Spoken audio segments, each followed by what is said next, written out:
Unrestricted. I am Aubrey Edwards. He is Will Washington. Welcome to our podcast where we talk about all kinds of fun stuff happening in the camera, in front of the camera, behind the camera, all these things at AEW.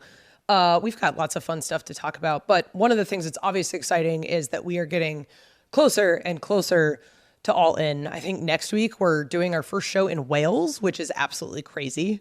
I know. It's insane to think about the fact that Dynamite has never left North America.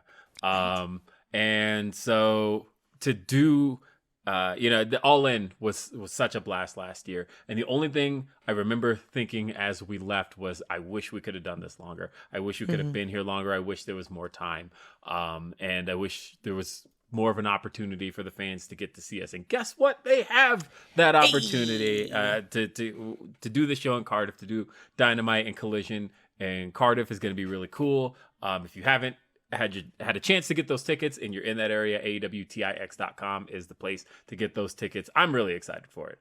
I'm really excited because I think the big thing that we got from like Wembley last year, at least I got, is just the crowd feels so completely different when we're on the other side of the Atlantic, right? Like it's insane to realize that AEW has as big of a presence as it does outside of the US. And I know that we're available in like 130 plus countries, but like to hear that number and then to like feel it in the moment where you have all these people like chanting football style chants at you when you're in the ring doing all this stuff in a stadium, it's wild, right? And it kind of got me thinking about just sort of the fans and the fan experience and maybe like, fans as a character. So I thought that kind of led real nicely into our podcast today. So who's our guest, Will? Well, today, Aubrey, we're joined by somebody that I'm quite familiar with, that I get to work with on a regular basis. I've shared many a car ride and a couple of churros with. She is the one and only Jennifer Pepperman. She is, what is the official title? Is that a VP of Content Development for AEW? Yes. Jen, thanks for being here. It's great to be here. Thanks for having me. This is exciting. Okay, we got to run through the background a little bit. So you're a 3-time Daytime Emmy Award winner. Yes. Which is insane. Like that's I remember reading the press release when you got hired, and one, I was excited because I was like, oh my God, we have a woman in the room. That's awesome. Like from a representation standpoint, our roster was already like had a rocket strapped to it. And I was like, this is going to be so great for us. This is amazing. And it was like 3-time Emmy Award winner. Oh my God, she's legit. So I'm curious, like coming out of the gate, like what's the difference between writing, because your background's in, or a lot of your awards were all won in soap operas. Like what's the big difference jumping from soap operas to wrestling? That's a great question. So my awards actually in soap operas, which sometimes people don't actually know this, they're actually for directing, not for writing. Right.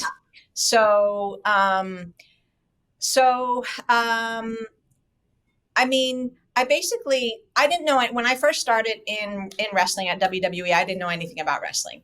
I knew what it was. I hadn't, been a fan. I didn't have a background. So I kind of really, just got to be like a sponge and learn everything I could from like a lot of very different talented people. And I realized that professional wrestling is like this magical, beautiful art form. And one of the things that first that I was really taken by was that the audience is actually like a character.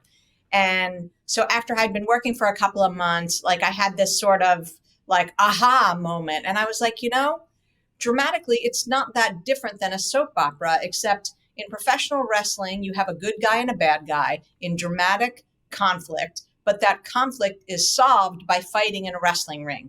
Whereas in a narrative drama, it's, solved by, someone gets shot, someone gets stabbed, people fall in love, people get divorced, someone's cheating on someone, all of that happens in wrestling too, by the way. It does. But hopefully not the shooting, but it does. Yes. The conflict is solved, by fighting in a ring. So there's a ton of similarities between soap operas and wrestling. Oh, I love that. Well, as we'll circle back to that in a little bit, I want to talk about you coming to AEW. I remember the excitement. I sat in the room, and I remember the first time I walked in, and I was like, I know who that is. That's Jen Pepperman sitting over there. I just need to know when to say something. And then like I remember your first day, and I remember how much you were just kind of taking everything in, and kind of that same way in AEW where you were learning the product very quickly. So I wanted to talk about coming to AEW. How did that conversation initially start? So it initially started with a conversation with Mercedes. I worked very closely with her at WWE, and so it sort of started as a conversation of like that she has this really great opportunity to come to this really great company, and would I have any interest in coming along with her? And first, I have to say, like, I adore Mercedes. Not She's only the as a best. person, but as a talent. Like, she's one of those people, she's just really, really special. Like, she's really, really special. She's someone who, has been a pioneer in this industry. She's someone who, really people talk about like breaking down barriers and shattering glass ceilings. Well, that's exactly what Mercedes has done. She's so inspiring to me. And I think Mercedes doesn't even actually know how talented she is. And we just really connected, creatively. I love the creative process. What I love most about the creative process is that it's collaborative. I believe the creative process is best when it's collaborative. And Mercedes is a really great collaborator. We work really well together. And I mean, I just believe in her so much. The WWE was a really great place for me. I worked with a lot of really great people there. I have a lot of friends there. I wish them well. But for me, Mercedes and our working relationship was really unique and really special. And so it was a chance to continue that journey wherever it might take us. And when I met with Tony, met with Tony, I immediately wanted to come work here. He's the best. From his creativity, his passion, his joy, his love for professional wrestling. I mean, his mind. So Mercedes was the first step. And as soon as I met Tony, I was like, I need to be here. It's one of the things that I love about wrestling, the longer I've been in it, is realizing it works the same way as a lot of other industries. Like when you find those people that you really enjoy working with, you tend to follow them and go to the other companies because you've had such a great experience, and kind of just changing the setting allows you guys to be the same people, but learn and share in new experiences. And it's just really awesome. And seeing the two of you work together has been really rewarding from my perspective. I'm curious, what other talent have you been working with a lot in addition to Mercedes? Let's see. I usually always work with Dustin Rhodes He's because great. Dustin and I actually, knew each other on the other side. So I've worked with Dustin a lot. I really like working with Undisputed Kingdom. Those guys on sort of our Ring of Honor side. I work a lot with Athena and Billy. Let's see. I don't know. I kind of just like, I've worked with Bryan Danielson, of course. I kind of just, whatever's going on in the show, and, whoever I can work with, I would love to work with. And I think, one of the things that was really cool, and really the place that I think you and I really got to work together the most, was starting out in Mercedes' first real feud in AEW. It was the Willow and Mercedes feud, and getting to put those promos together. I remember the contract signing was just a blast to put together. That was really, we had a lot of fun. I mean, that was really, I didn't know Willow, and that was a really great. Will was so great in that. Will is so super talented. He never takes enough credit for how talented he is. He doesn't. To put that out there right now. But it was really great getting to know Willow and working that whole story. I mean, that's sort of, I think, been really my favorite story since I've been here. Yeah, and I say that because I was literally just 24 hours ago rewatching the contract signing and just thinking about how that came together. And literally when Mercedes was up in the air, the crowd coming to their feet, and they were just waiting for that moment with the table, everything was just chef's kiss. It was so much fun. And I think that was the moment that I had known it before, because we had done also the celebration in Jacksonville as well when we got to work together on that. But I knew in that moment, I was like, this is going to be a great working relationship. And And honestly, one of the things I love when somebody comes into AEW, because I talk about this a lot on this show, about how AEW is very much a cornucopia of professional wrestling. When you think about people that have so many backgrounds, you have people who've got backgrounds in Ring of Honor, people who've had backgrounds in TNA, people who've had backgrounds in WWE, people whose first experience in wrestling is in AEW, whatever it is. But people have so many backgrounds that come from so many different walks of professional wrestling. And that was the thing I loved watching you come into the company, was that when you came in, so many eyes lit up and so many people walked in and were like, oh my God, you're here. Oh my God, Jen's here. And then I remember Ric Flair walks in the room and he's like, he turns to Tony and he goes, Tony, you got yourself a real one right here. Yeah. Rick. And so what was so great was recognizing right off the bat how much of an impact you had made on so many people throughout your years in professional wrestling, and knowing that you had come into professional wrestling with no real prior knowledge of it is such a cool thing to me. And you did have a lot of reuniting here coming to AEW, no? Yes. So it's, I mean, let's see, now I'm gonna, well, of course, like, so I had like Roddy, I had worked with Roddy before, and I had worked with Mike Bennett. I had never met, I hadn't worked with Taven, but like I had worked with Tony Storm at WWE, and Claudio, and a little bit John Moxley, but Claudio a lot, Bryan a lot. I had, of course, I knew Swerve. I don't think we really worked together a lot, but we definitely knew each other. I feel like I'm forgetting some, like Dustin is another one. So I remember when Ruby walked in, she was really excited to see you. Yes. Yeah. Oh my God. Yes. Ruby and Saraya. I forgot Ruby because she hasn't been, she's been up for a little bit. She's been a little busy. She's been a little busy.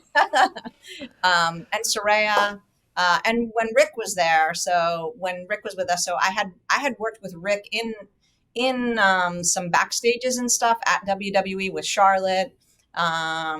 So yeah, I mean, it was great. It was a great feeling to see some, familiar faces. And I also was just say, just like in life, it's really exciting if you can get to learn something new. Like if you can immerse yourself in something else and just learn something new, I think always learning something new is really exciting. Awesome. That is a great note. And I want to touch on more of that when we come back from a quick break here on AEW Unrestricted.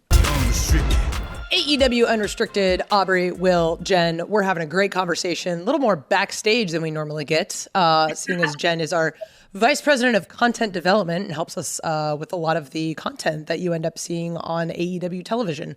So you had mentioned sort of learning new things and being in a setting where you can learn new things. I'm curious, what have you learned at AEW in your time with us that maybe is different than what you had picked up at WWE? So one of the things that I was really, so the structuring of the show is very different than how, we would structure a show on WWE. And, I've been fascinated by that. And the amount of storytelling within a match and the amount of like sort of pay-per-view matches, we have on AEW is still continues to like amaze me. And I also like there's I'm also struck by there's a freeness that really sparks creativity here. So I think that's been a really cool thing. And also I feel at AEW, like everyone really gets to feel heard, creatively. And I think that's also really, really important. And so that was sort of some of sort of how the structure is different and, sort of a more freeing process, if that makes sense. I kind of love that observation about the storytelling within matches, because that is something that we really do focus on a lot as a company in making sure that our audience is connecting with what's happening in the ring in terms of the story we're telling. Another thing that you and I have talked about is the fans, that there's definitely a astuteness to the fans and where they really pay attention to what's happening in the show and really pick up on certain things. And I feel like that's something that, you know, you kind of have to grapple with in terms of making the story happen. Have you found differences in how fans react to the things that you've had to put together in segments? You know, in all honesty, like I'm not a big Twitter, social media like following person. I never was Good. at WWE. Stay and that way. so It's for the best. It's for the best, honestly. I kind of like to just feel the fan reaction in the moment, you know, in the arena. And it's also always great to watch as a fan too. And I mean, I don't know. I mean, when there's a segment going on, especially a segment that I'm, you know, involved in, like, I just want my talent, whoever they may be, to like just do the best they can. So I kind of feel like, in a way, like that I'm like, you know, how like a parent like is so excited, you know, for their kids to do well. Like I just want whatever segment I'm working in or involved in. Like I just want it like for them, for the talent to just go and be the best it can be. So sometimes I'm just pulling for them so much in the segment. But you know, I find the audience is definitely very responsive, and usually they pop where you want them to pop, and they boo where they want you to boo.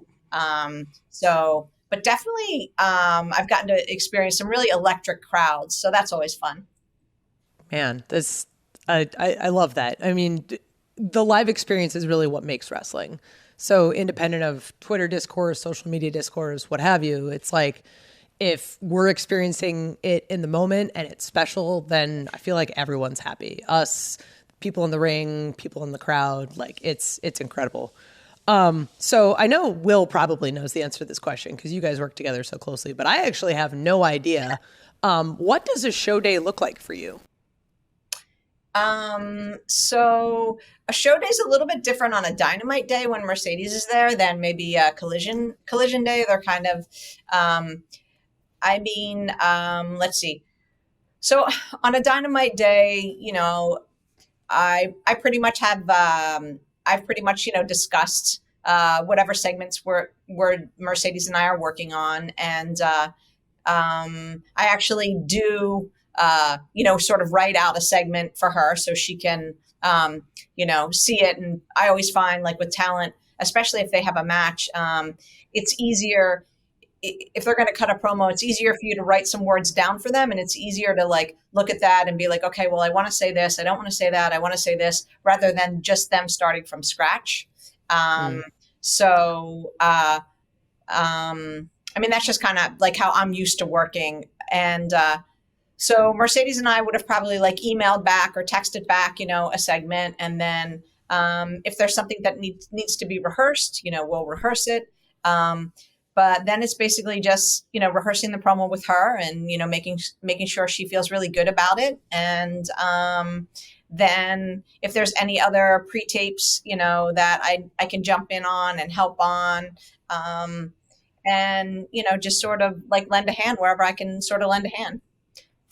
Yeah, and I love those. I agree with that, you know, on a Dynamite day, you know, when you talk about, you know, obviously it's you work so closely with Mercedes, but you know, watching you on Saturdays at Collision, you know, those are the days that I notice you kind of get to know more of the talent that you haven't gotten to work with. And then, you know, there's producing pre-tapes. You've done pre-tapes with Top Flight, with Shane Taylor Promotions, those guys. The guys that you really love Shane Taylor Promotions. Oh my God, the best. Yeah, they're the best. They're so great. And just watching you get to work with those talents who have really wanted to pick your brain and get a feel for how you put together a segment. I think, would you agree that Saturdays have given you more of an opportunity to get to know a lot more of the roster? Yes. So on Saturdays on Collision, I love basically being in the pre-tape room like all day, and, you know, whoever is ready to do their, actually one thing that was really pretty cool. So I got to work a couple times with Dustin and the Von Erichs. So that was really, really fun. And like I said, I've known Dustin. Dustin was one of the people at WWE who was super, super nice to me when I first came. So you never forget when you're new and someone's nice to you. The absolute same, by the way, that I was intimidated because TV does not do the size of Dustin Rhodes justice. And like, no, I agree that huge. the first time I walked in, and it was like, I've been watching Dustin my entire life. How do I deal with this? And he asked me about my background, and he was the first person to do so. And I told him about the background I had in television, things like that. And then from then on, he's been the kindest person in the world to me, and he's helped me. A lot of people don't know that Dustin has produced a lot of the creative that I've worked on in terms of in-ring.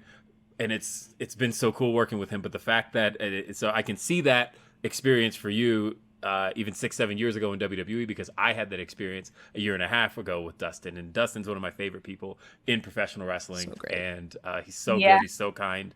Love Dustin. So I recently got to work with the Bang Bang Gang. Oh my God. Well, in pre-tapes. I love the Bang Bang Gang. Oh my gosh. Who doesn't? So fun. So I love to hang out in the pre-tapes room on collision days and, work with whoever has a pre-tape and who's ever ready. Because it's really exciting to, from all my directing stuff, like I like to sort of just like sit back and watch and see what someone wants to say and just see how I can help and make it better. So that's really, I love doing pre-tapes. They're totally super fun, and I love everyone's trying to figure out what exactly they want to say, and it's super fun. So and as well as Ring of Honor and some of the Ring of Honor tapings that we did. And I will say, I love working with Athena on Ring of Honor. We worked together in WWE. And her whole sort of character, and with Billy and with Lexi is really just so fun to work on. It's so great. I love that you have like two different experiences during the week, the Dynamite and the Collision, because the shows do have like a different vibe. So the fact that you get to kind of play a different role in each of those shows is really fascinating. As we mentioned before, your Emmys are in directing and getting a little bit kind of more sitting outside and seeing what the pre-tapes kind of turn out to be. Do you see yourself doing any more directing in the future? Or are you kind of more like, I like where I'm at right now? So I do, let's see, when was it? All the years run together. It was 2022. I shot a little show that's going to be out soon on Amazon Prime called After Forever. It's a short form series. It's the last and final season. So I actually, WWE, I took all my vacation to be able to shoot that in one block. So that's coming out. That's all shot on location in New York City, and it's all shot single camera style. And I'm actually very proud of that, because there's some really actually beautiful sort of stuff in that. That's won some film festivals, the Accolade Film Festival, and I forget another one that it might have won. So that's sort of getting up and running. I have a little short film that I want to make. Maybe I'll make it when I have 1 or 2 days to shoot it. It's only like 10 minutes long. So yeah, directing is a real, directing is a real love. It's a real passion of mine. I'm actually really pretty good at it. And so I would never really, close the door, but, one day at a time. And right now I'm extremely happy, not only happy, but I feel extremely lucky and fortunate to be at AEW, to work with so many great people. And I will just say one of my favorite things about AEW is I feel that everyone at AEW is so passionate about their jobs and what they do, and that there is a genuine joy and love for wrestling. And I think that's really amazing.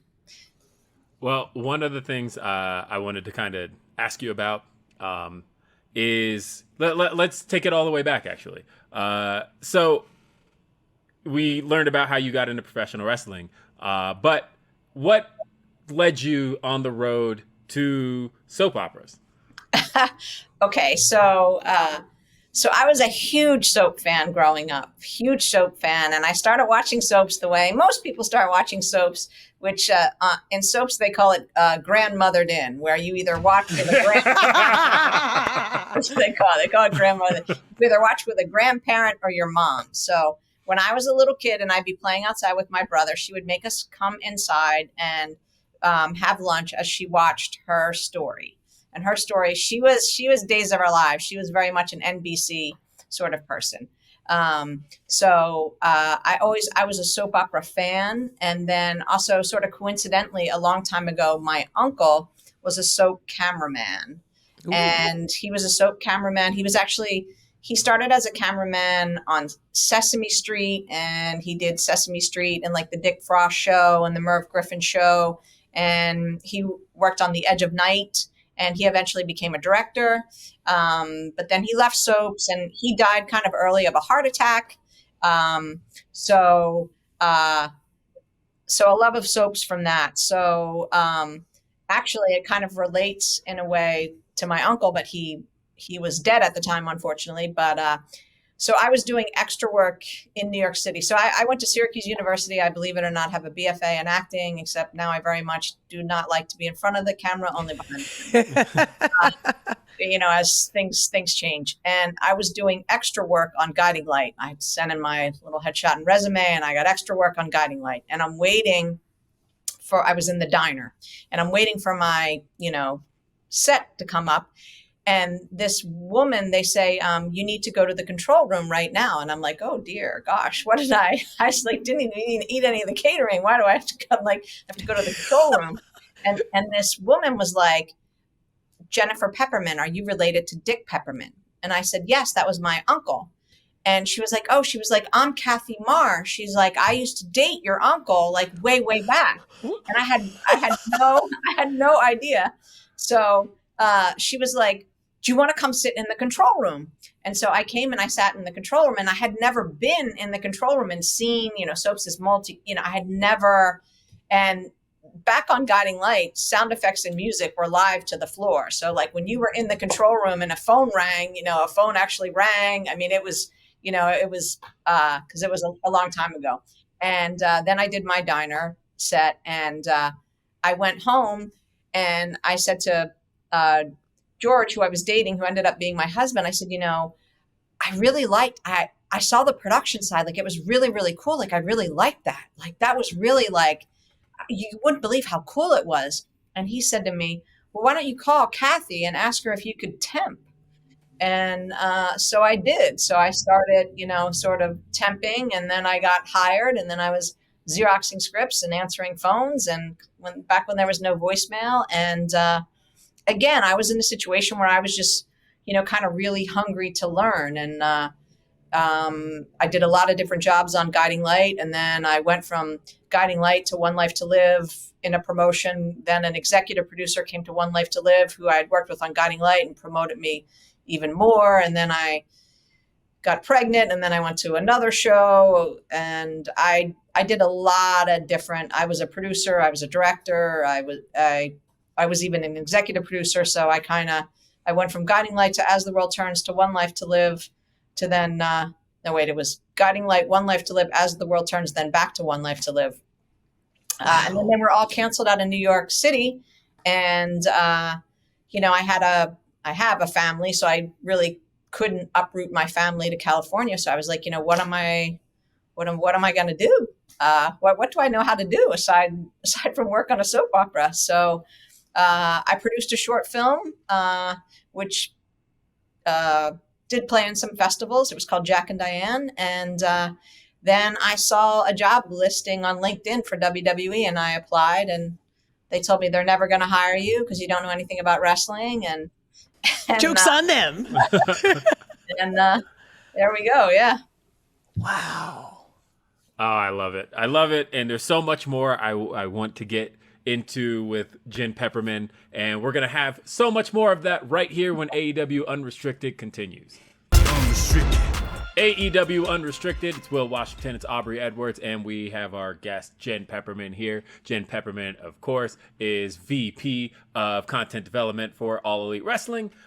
So, Jen, we were just talking about your experience in TV and how it brought you to WWE. But I really want to talk about... I really want to get into that experience with TV because there are a lot of years you just talked about there and kind of put into a couple of sentences, but really that's a big experience there. What's What's one story that I feel like, working in soap operas that most people probably wouldn't believe? Oh boy. um, wow. So working in a soap opera, and it got much more challenging as the years went by because the budgets, sort of shrunk. Um, but working on a soap opera is kind of like producing a play um, from the first reading through all the way through to like opening night. So in a soap opera, when the soap opera day begins at 7 a.m. with a rehearsal with a director, an AD, and a PA in what we call dry rehearsal, just in a room. And it's the actors and those people, and you sort of, you not only you read through their scenes, but you also give them their blocking, and they kind of like block it out and work it out. And they go to hair and makeup, and then, you go to the floor and you're shooting it. So it's kind of like, I think a lot of people would not know how quickly soap operas go and how much sort of material they do. And I don't know, one story just just popped into my head on As the World Turns, and I forget whose wedding it was, but someone hijacked the wedding, and he had the bride at knife point, and then like someone shot him so that he dropped the knife, but of course it was a rubber knife, and then the edit, we noticed that when he dropped it, it bounced like a couple feet. So that was I think the thing people wouldn't believe about soap operas is a lot of the characters there that have longevity, the actors and actresses have been playing them for so long that they really know the characters better than anyone. And there's also sort of a soap opera thing I used to tell young actors, like kind of like Field of Dreams. A young actor, if you play it, they will write it. Because soap operas are on every day, like if you want to work with someone, or maybe you want to be in a love story with someone, if you act like you have chemistry, then usually the writers will be like, oh, these two should definitely be together. Look at all that chemistry they have. So like if you play it, they will write it. I love that line. Oh, Field of Dreams. What a good comparison. I love it. I'm kind of curious because you were at WWE from 2017 to this year, and then you joined AEW. And talking about it from sort of the fan perspective, like wrestling changes so quickly. And at the same time, there's a lot of things that sort of stand the test of time, sort of things that never change. I'm curious, is there anything that has really changed how you approach creating segments for wrestling over the course of time, whether it's like the way that TV has changed, the way that fans have changed? What's sort of been like the catalyst for change over the course of all these years? So I will definitely say over the last year, I think it's really important to listen to the audience and listen to the fan reaction. And I mean, obviously, our fans are like our, third character in the scene. But I think somehow real recently, I think it's really important to listen to the fans and really engage the fans. And I think when you are a wrestling fan, there's so much fun in trying to figure out what's going to happen. Like, oh, I know where they're going. They're going this way. And then there's an excitement of like, yes, I was right. That's what they're doing. And then there's an excitement of when you totally pivot and be like, oh, that's not I thought they were going in a different direction. So I feel like really listening to the fan engagement and really listening to the fan. I feel like, AEW does that. I feel like WWE really did that on the lead up to Mania, where there was sort of a big 180. And I think over time, as everything evolves and changes, our audiences are smarter, and, obviously people consume entertainment, differently now, even than they did, 10 years ago. So, and I think storytelling is a little bit different. I just think, as things change, and this goes for the narrative world too, dramas need to change with the times, so, but it's very interesting to me, because whether you work in professional wrestling, or you work in a narrative drama, or I should say, whether you're a fan of soaps or wrestling or sports, everything is very subjective, like, not only, in soaps, our audience was always very vocal about, you should do this or you should do this. And same thing in wrestling, the audience is very vocal, which I think we all love. But even in professional sports, it's like, can you believe, the fourth quarter time was running out and they ran the ball? They should have thrown the ball. So everything is, fan wise, everything is very subjective. But, I think it's very important to be in touch with what people like and what they don't like. Well, one period of your career that I think you and I get to talk about pretty often, it actually comes up a lot more backstage than in most conversations than anybody realizes, maybe outside of professional wrestling. But it's a place where I think both AEW and WWE really found some new footing and got to thrive. And I'm talking about the pandemic. And specifically a time period where I think both companies really had to find new ways to storytell in a way where you don't necessarily have that audience anymore, and you have to engage the viewer at home without necessarily having the tool of having the fans in the arena and sort of that unpredictable element. So I bring this up to say that you worked very closely with Mercedes in that time period. You also worked very closely with Bayley in that time period. And that's really where Bayley became who I think a lot of people didn't expect her to. There was one role that people kind of knew she was for a very long time. And then all of a sudden, here she is in this new role. And then the pandemic really allowed her to grow. And like I said, in kind of the same way that the pandemic introduced AEW fans to guys like Ricky Starks and guys like Team Taz as a whole, got to see Sting come in, and so much happened during that pandemic time period that really grew the product, grew both products. So for you, I wanted to ask you, how much of your television background did you feel helped guide you in that era of not having the fans anymore? So I mean, the pandemic era, looking back now, was really, it was really a very, very special time. And Bayley and Sasha, I will say, for WWE, really were like the MVPs of the of the pandemic. They really did, they had all the gold. They really did carry both companies. Not both companies, sorry, both brands. They really did, carry Raw, and SmackDown, due to, a lot of people, not, a lot of other people being out, and not, not us not having people. But in terms of like getting to do the cinematic matches and stuff. So,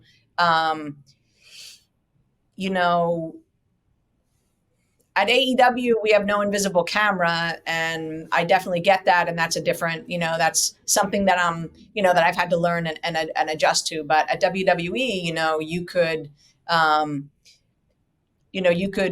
when you do have the invisible camera, it allows you to do some sort of very, subtle things. And, the camera can really help you tell story in a very different way. Like one kind of little tiny thing that I don't know if people noticed, but, we were leading up to Bayley turning on Sasha, and everyone thought it was going to be Sasha turning on Bayley. And anytime we, did a backstage pre-tape, I always, and this was, before Mercedes had, won a title and stuff, I always would have her holding Bayley's title, like holding it and looking at it. And then like maybe a little bit too long and giving to her. But, you could do something like start tight on a title, see someone's hands, pick it up, come to their face, and then widen out, Bayley's warming up, and, oh, here's your title, like just sort of little sort of nuance things like that. Like, I mean, one of the things I love about being a director is, you learn how to visually tell story.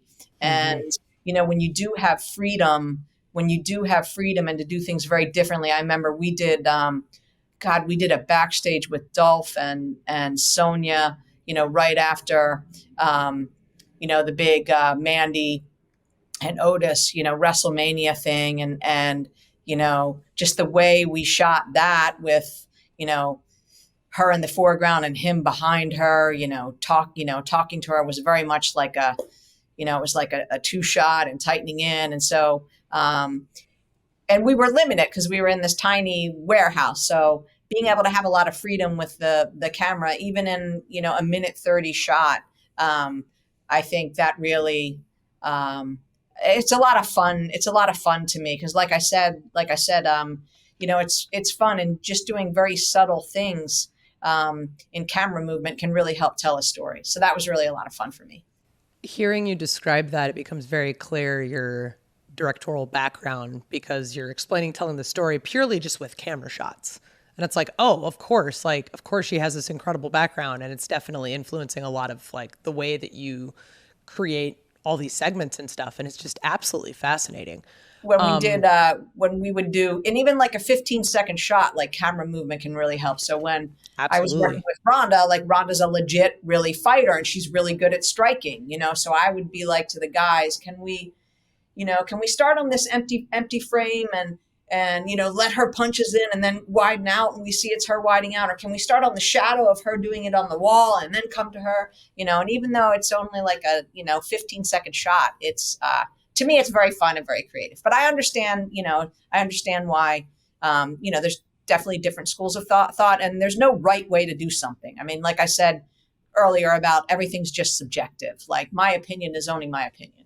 So. Exactly. But even then, 15 seconds can do a lot when you only have, say, 90 seconds in a pre-tape. That's insane. So setting a scene is completely, wow. Yeah. I'm kind of curious as we wrap up here, what would you say is like the biggest piece of advice you would want to give to someone who is interested in writing for wrestling?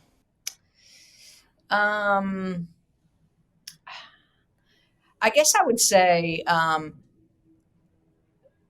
this is just the way that I approach it because it's kind of the only way that it's just how my mind works. I would say start with, I would say work backwards. I would say when you're trying to write a story, think of the end of the story and then go back to the beginning and figure out how you're going to get there. But I would say think about the dramatic conflict. Think about what the good guy wants and what the bad guy wants. Think about why these two characters are fighting. And then overall, I would say to anyone who's getting into any career, you don't have to be the smartest. You don't have to be the most talented, but you can be the hardest worker. And it matters if you try hard, and it matters if you work hard, and it matters if you don't give up. So if this is your dream to work in wrestling, write your own wrestling show, post it on Twitter, write your, keep trying. And the other thing is like, don't let anyone tell you no. And like I said, like, just try hard, like just keep trying. It's kind of like in Finding Nemo, like just keep swimming, just keep swimming. If I would ever get like down or insecure and like, I don't know what I'm doing. My God, I don't know. Is this any good? I wrote this. God, maybe this sucks. Like, what am I doing? And I would just be like, just keep swimming, just keep. It really matters. Like everyone thinks it's like, I told my son this. It's like, he was a big soccer player, and I was like, you don't have to be the fastest, you don't have to be the strongest, you don't have to score the most goal, but you can outwork anyone else on that field. Like you can outwork, out hustle, outlast. Like that's really the key. Love it. Honestly, and the beauty in professional wrestling is that you can have all, and I think everybody in wrestling has those moments of insecurity where you're not sure if anything's going to work, but it's that feeling when something you did goes out in front of the fans, and regardless of all the anxiety you had about it leading up to it, the moment they react, it's always worth it. So good. Jen, I want to thank you for being here on AEW Unrestricted. This has been a wonderful interview. It's so good. Given us such wonderful insights. You can, of course, check out new episodes of AEW Unrestricted every Thursday on your favorite podcast platforms. We've got video episodes available every Monday on our YouTube channel if you want to see our beautiful mugs. If you want to see the work that Miss Jen Pepperman does, you can check out AEW Dynamite every Wednesday, 8 p.m. TBS. We've got AEW Rampage every Friday on TNT, AEW Collision every Saturday on TNT, and watch new episodes of Ring of Honor every Thursday on Honor Club. Watch ROH.com. This has been AEW Unrestricted. I'm Will Washington. She's Aubrey Edwards. We'll see you next time. Have a great night. Peace.